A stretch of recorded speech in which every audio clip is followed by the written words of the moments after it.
ASMR to today. Got an old classic, some steak and rice. Pretty hungry. Woke up around, I want to say 8:30, and now it's almost 1 o'clock, so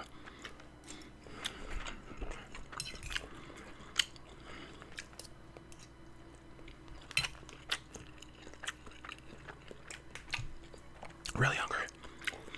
Got some Diet Coke, or Coke Zero rather.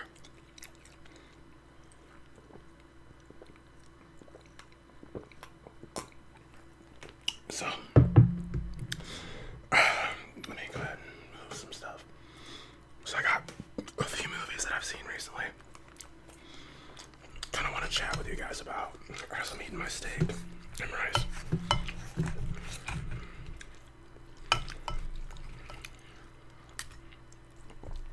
Oh, look at that. I want to mention on my last steak video,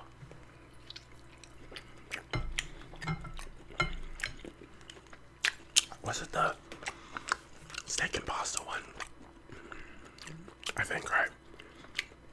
One of you guys mentioned how the steak was really raw.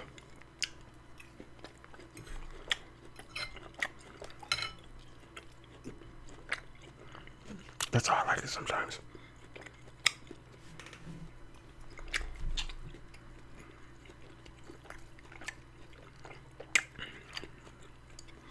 As you can see, it's like a good medium.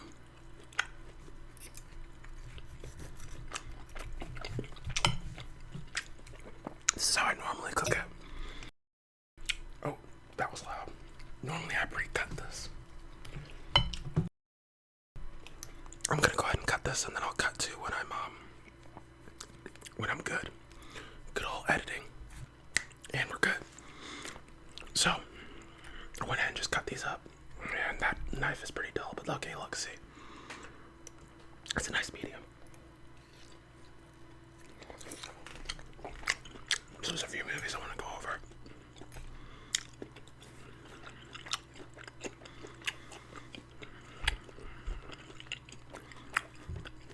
The first one's a popular one. And,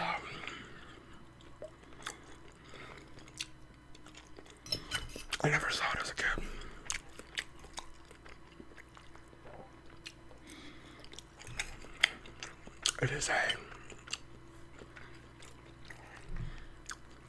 It says a Sixth Sense, basically. Now, I will be briefly, I'm going to spoil, just so I don't have to tiptoe around the topics. I am going to spoil pretty much every single one of these movies, so if you don't want spoilers, then here's your warning.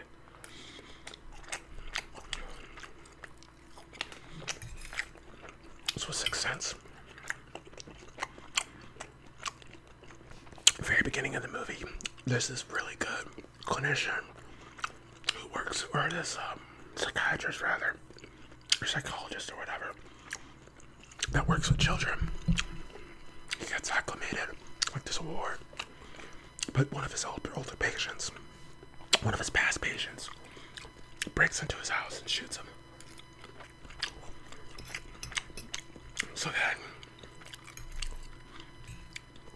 it cuts to the next fall. And the reason why the guy broke it in to shoot him, the patient, he felt like he didn't do the doctor, the main guy who's played by Bruce Willis. He didn't do a good job treating him.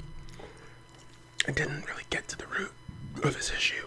And he had like these, I forget specifically what they say, but he had like manners and behaviors issues and stuff. Well, different mannerisms and behavioral problems. So then he finds a kid with very similar issues. And he starts trying to help the kid with his problems, kind of because he feels bad about what happened last fall. We come to find out that the kid can see ghosts.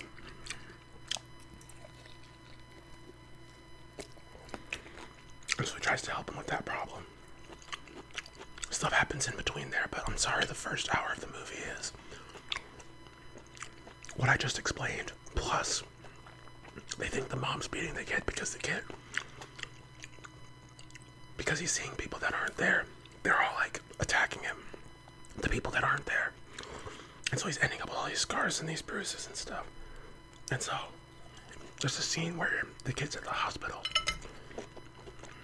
because like they went to like a birthday party and the kids locked him in the cellar and the kid was screaming. I think they took him to the ER after that. Not the ER, but like to get checked out.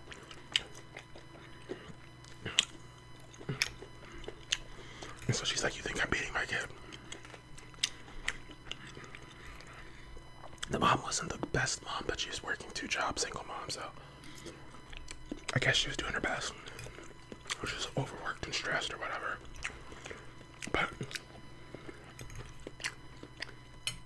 come to find out, spoiler alert, that Bruce Willis, who's the guy who's trying to help him, the kid with his problems, is also a ghost. Because he tries to talk to his wife. His wife isn't talking to them. And then you come to realize, like, at the very end, that, oh, yeah, he's dead. He's one of the ghosts that the kid, can't see. And I was watching this when I was quite tired. I don't know if that's a good excuse. But I was thinking, like, what's the twist of the movie? Like, what's going on? And then when it hit me at the very end, I was like, oh, now I feel kind of silly. It should have been quite obvious, to be honest.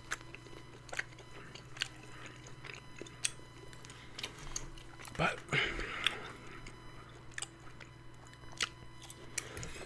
so I think Sixth Sense is a classic. And I think by all accounts it's a good movie. The acting is good. Haley Joel Osment's performance is actually pretty good for a kid. And I think that's why people like that movie. I mean, Bruce Willis doesn't have to do much. He just does Bruce Willis stuff. But then, what else?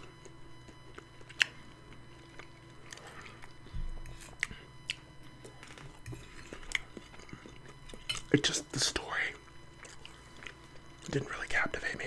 I didn't really care about much about what's going on.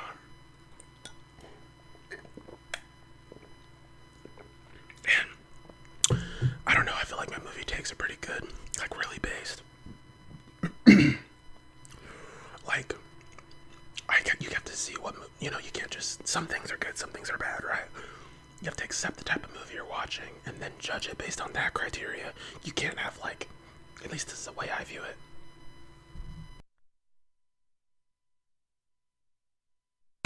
This is the way I view it. You can't judge the same movie. Like, you can't judge all movies based on the same criteria. You have to know, okay, like, what kind of movie am I going into? And then you judge it based on the criteria that you have for those types of movies. So with horror movies, which the next 2 movies on my list I'm talking about are horror movies. They're pretty, like, I wouldn't say they're mid, but, well, one of them is terrible. God-awful. But a lot of horror movies, they're just bad. Like, I don't want to say they're bad movies, but a lot of them are just uninteresting, plot-wise.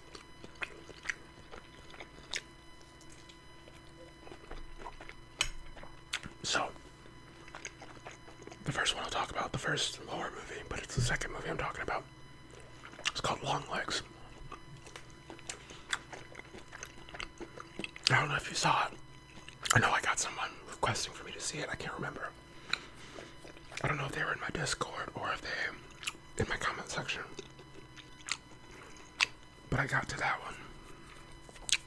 And Longlegs. So, basically, I mean, I can briefly explain how the story goes, but essentially it's this FBI investigator trying to figure out these murders.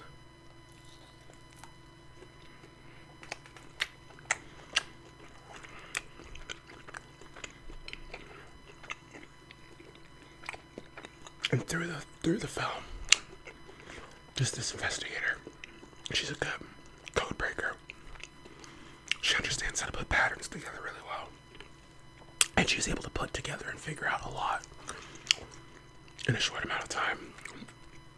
So a seemingly short amount of time is what it sounds like, because these murders have been going on and on and on for a while.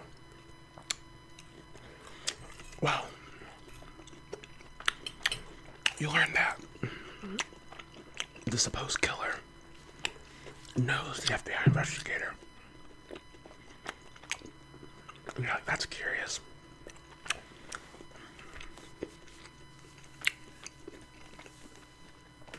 And some weird stuff, right?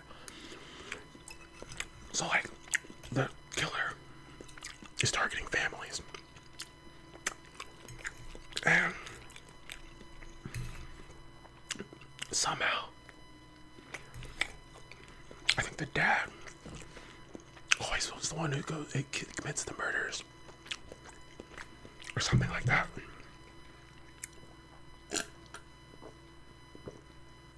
Because they know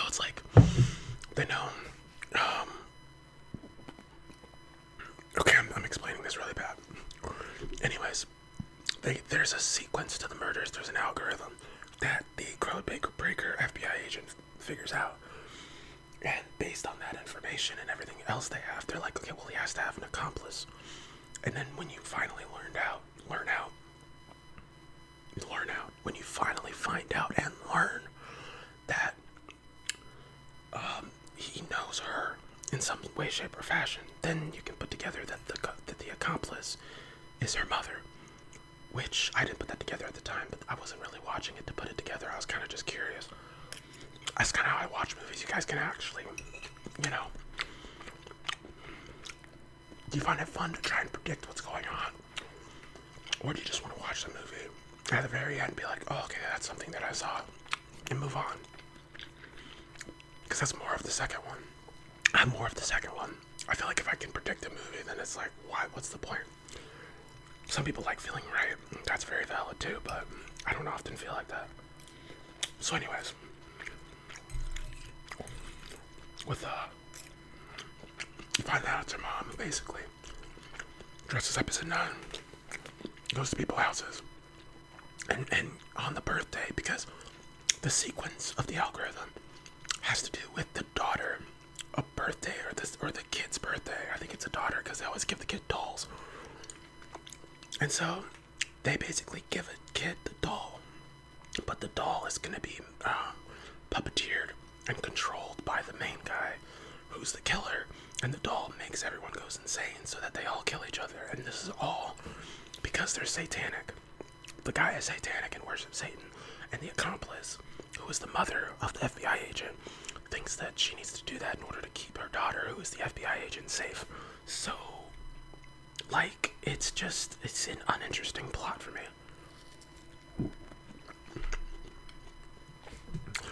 The twist was like, oh, okay. And then it didn't make me go, whoa, you know what I mean? Or like, now, I will say Longlegs, it was shot well. It was like directed well. The audio was really good. The music was good. It was entertaining. I think it was mildly entertaining all the way through. I just really don't like the story. For me, if I'm gonna get scared by something, I want two things from horror films. I want to be either scared, and then the plot can be whatever, or the plot's really interesting, and it's kind of mildly, it can be mildly entertaining all the way through, but the plot needs to be, like, actually interesting. Most horror movies don't have, like, a good plot. A couple movies. So what I like, if it's gonna be a horror movie, it can be unhinged. I like it to be unhinged. Like Friend Request, I think, is a good one, because the plot isn't super great, right? But I think it's like tugging at something that's anyone can relate to, which is like being lonely. And then the social media aspect of it can make it more personal. But then, as things are happening in the film, And as like things are getting more scary, I don't know. I should go back and rewatch it, but I did like Friend Request. It's a good one. The Unfriended series, they're like those are like movies are so bad that they're good. Spree was a good film. That's not. I don't know if that's necessarily horror, but I like unhinged movies like that. If they're gonna be in a horror genre, if they're in a horror genre, I like that. Like I need them to be kind of unhinged and make me laugh. The Visit is one I liked. So if that gives you an idea.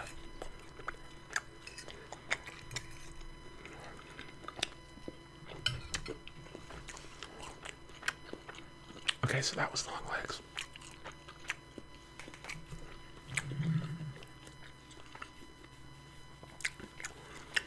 Now, this is another movie I watched when I was really tired. So, I don't know if I'm going to be representing this movie correctly. But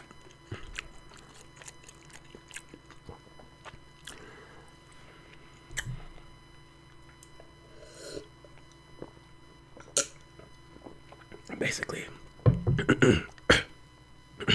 excuse me, I'm basically going to be telling you the basic idea. And then I'm going to shoot straight to the spoiler because I don't think that, like, it's that great of a movie, so I would really recommend not even watching it. Malignant. At the very beginning, you think it's this woman. She has an abusive boyfriend. Which, to be fair, he is abusive, but he knocks her head up against the wall out of anger. And you understand that she's pregnant. And she basically keeps going through miscarriages. Her boyfriend keeps trying to get her pregnant, and she keeps having miscarriages. Well, she wakes up, the boyfriend's dead. So they think there was like an invasion, like a home invasion. And basically, there was no forced entry. And you're like, that's weird. And they go through like what is essentially this long, arduous process of you figuring out that she had an imaginary friend. Give me one sec. I got a call. I had a friend come over. So now I'm gonna finish out the video. I believe I was talking about Malignant. So I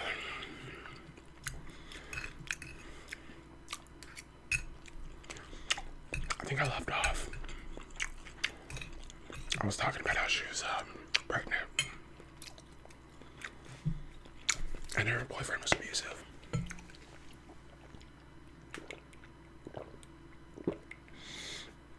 She kept having miscarriages. And basically, the first hour, she's just trying to figure out. Apparently, she had this like imaginary friend named Charlie.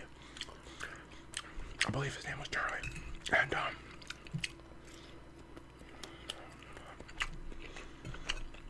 then she's trying to figure out more shit. Like what's actually going on.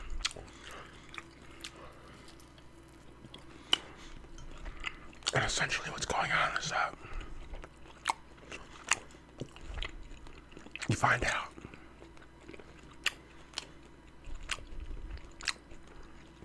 she has a parasitic twin. And her getting knocked on the head made her revive him, I guess. In the very beginning of the film, you see this doctor lady who is like recording something, like a diary or a log about the patient. How it's getting harder and harder to control. And then they have to perform a surgery. You later find out that patient was her, and they were trying to basically put Charlie back into the recesses of her mind and not like keep him active. Well, when her head got banged against the wall, it reactivated Charlie. And then he started killing people and stuff. Someone like a tumor.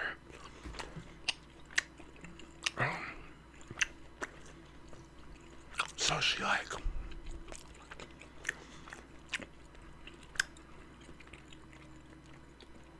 pretty much, for the last 30 minutes, has this internal battle.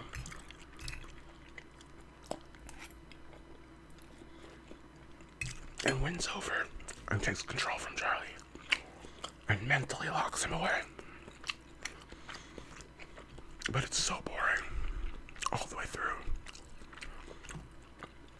I felt super bad because I was watching it with someone, and we were both falling asleep because of how boring it was. We were also very tired, but it was just like, I was like, I didn't know anything about it. I saw it was like a horror movie, so I wanted to try and watch it.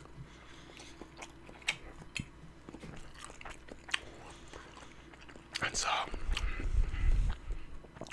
it was not great. I wouldn't recommend it. It's on HBO Max if you want to see it for real though.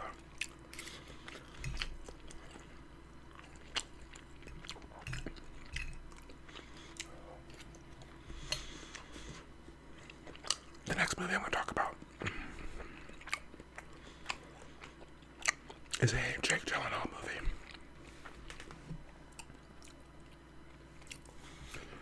It's called Demolition.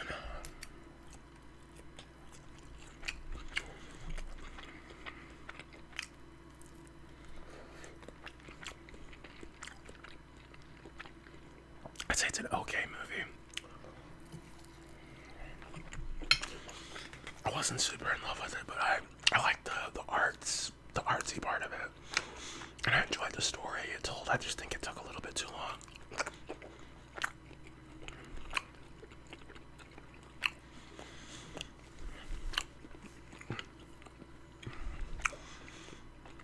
So what it is, you're gonna have to bear with me, but Jake Gyllenhaal is kind of like, he seems rich, successful, and I mean, he is in real life, but in the movie, right? So he works for his girlfriend's dad. He works for his girlfriend's dad at some corporate office. I think he's like a lawyer or something, but I can't remember.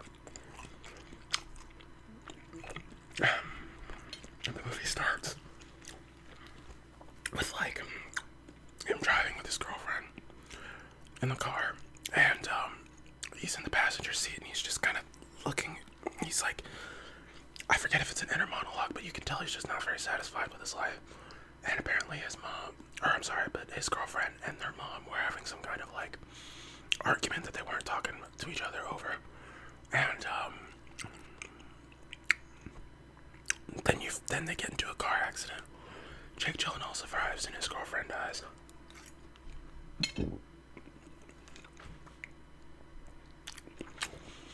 And then a conversation ensues with his I should mention it was his girlfriend, but they were planning on getting married. I think it's his fiance. I think that's important. And after she dies, they do the funeral. He's kind of starting to go through a thing. He doesn't even really you can tell he's kind of questioning whether or not he loves her, or if he loved her at all.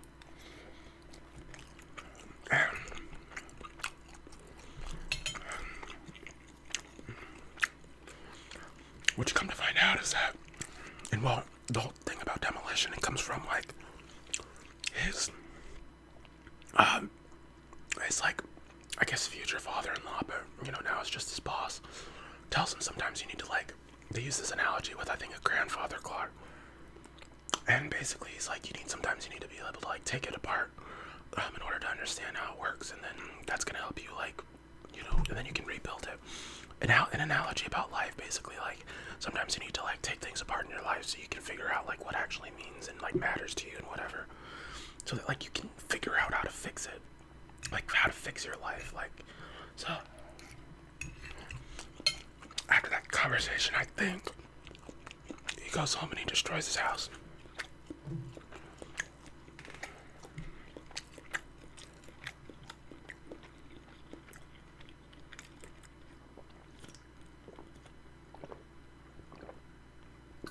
From there, it just gets really weird. He ends up meeting a new girl. I think it's like she's a neighbor or something. Or not a neighbor, but... Oh, no, this is what it was. I'm sorry. He starts... Something happens with the vending machine. And then, he didn't get his money back from the vending machine when he was at the hospital. The hospital that his, like, girlfriend or, you know, fiance or whatever died at. So he didn't get, like, he spent money at the vending machine. Didn't get his item. Then, he started writing to the vending machine company.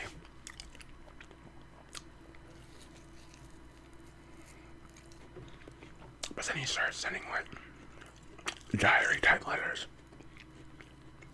to the customer service line. Like, to their customer service. Kind of trauma dumping about his problems.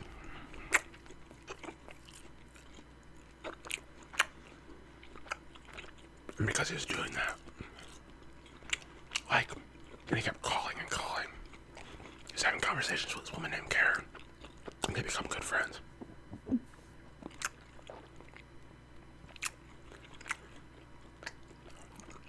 He stalks her, finds out where she lives. Or she stalks him. But when he knows it's her, because she keeps looking at him like on the train or something. And then when she gets up from her seat, she leaves her magazine. He looks at the address on the magazine. Goes to the address, he finds out it's her house.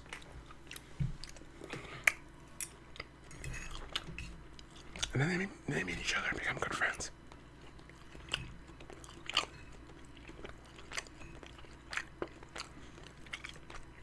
Karen has a son and a boyfriend. The kid is not the boyfriend's son. But the boyfriend is also the guy who runs the company that she works customer service at.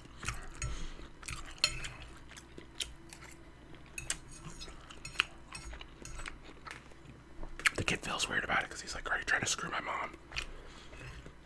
But then he's like, nah. And then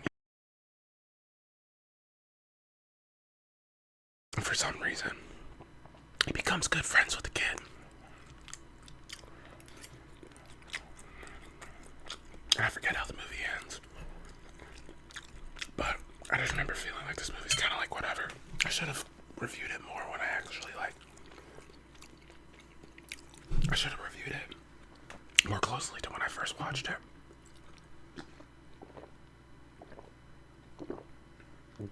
But those are some movies I've seen recently. I'll definitely watch some more in the future. I started watching Fairy Tale also. But I don't know if I'm gonna stay on that train. I'm not gonna lie. It's starting to get kind of alright. I'm sure there's a hump I have to get over. Surely after episode 50 gets good, right? But those were the movies I went over. I watched recently. Leave any and all suggestions in the comment section down below.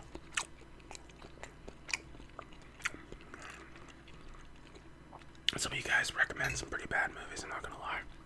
So I'm always skeptical of all your recommendations, but keep the recommendations coming.